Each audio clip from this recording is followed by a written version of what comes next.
हमने संज्ञा के बारे में पढ़ा था। संज्ञा किसे कहते हैं, संज्ञा के कितने भेद हैं। आज हम संज्ञा के विकार पढ़ेंगे।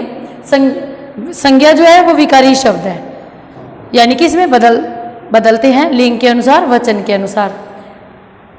संज्ञा के कितने विकार माने गए हैं, लिंग तथा वचन।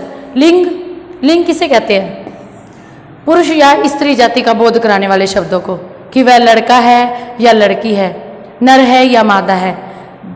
पुरुष या स्त्री जाति का बोध कराने वाले शब्दों को लिंग कहते हैं। हिंदी भाषा में लिंग के दो भेद हैं, पुल्लिंग, स्त्रीलिंग। पुल्लिंग जिस शब्द से हमें पुरुष जाति का बोध हो, जिस शब्द से हमें पुरुष जाति का बोध हो वो पुल्लिंग होता है। जैसे लड़का, शेर।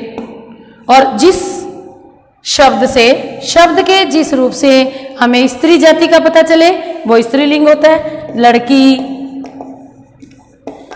शेर की जगह क्या आएगा, शेरनी। हमने बहुत छोटी कक्षाओं में सीख लिया था, लड़का, लड़की, शेर, शेरनी, पिता, माता। हम पुल्लिंग का स्त्रीलिंग बनाते आए हैं, तो आपको ये पता होना चाहिए बेटा, ये संज्ञा का विकार है। लिंग में हम लड़कों के साथ, जैसे मान लो हमने किसी लड़के को बोलना है तो कहेंगे वह जाता है, लेकिन अगर लड़की के लिए कहेंगे तो ऐसे कहेंगे कि वह जाती है। पुल्लिंग पुरुष जाति का बोध कराता है, स्त्रीलिंग स्त्री जाति का बोध करवाता है।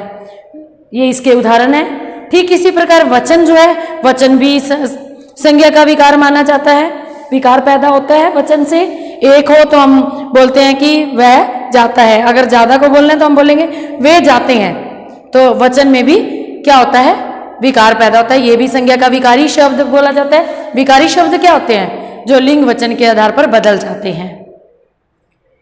हिंदी भाषा में वचन के भी दो भाग हैं। जैसे देखो संस्कृत में 3 भेद माने गए हैं वचन के, एक वचन, द्विवचन, बहुवचन।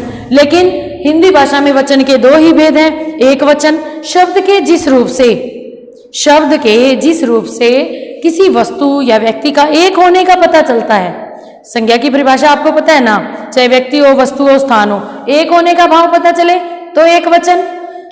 शब्द के जिस रूप से किसी वस्तु व्यक्ति का एक होने का पता चले तो एक वचन।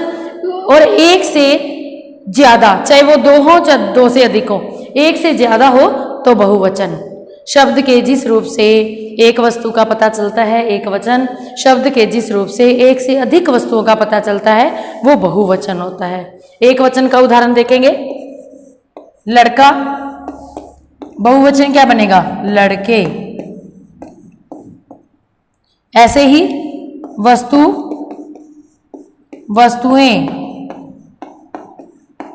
ऐसे हम एक वचन और बहुवचन करते हैं। आपने पिछली कक्षाओं में भी याद किया हुआ, एक वचन हो तो एक वस्तु और एक से ज्यादा हो तो बहुवचन।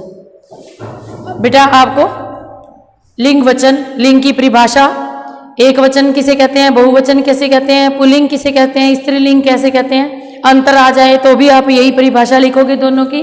संज्ञा किसे कहते हैं हमने पिछली कक्षा में कर लिया था। ये सभी आपको याद होना चाहिए, और जितने भी आपकी पाठ्य पुस्तिका में लिंग वचन दिए हुए हैं सभी याद करने हैं। धन्यवाद।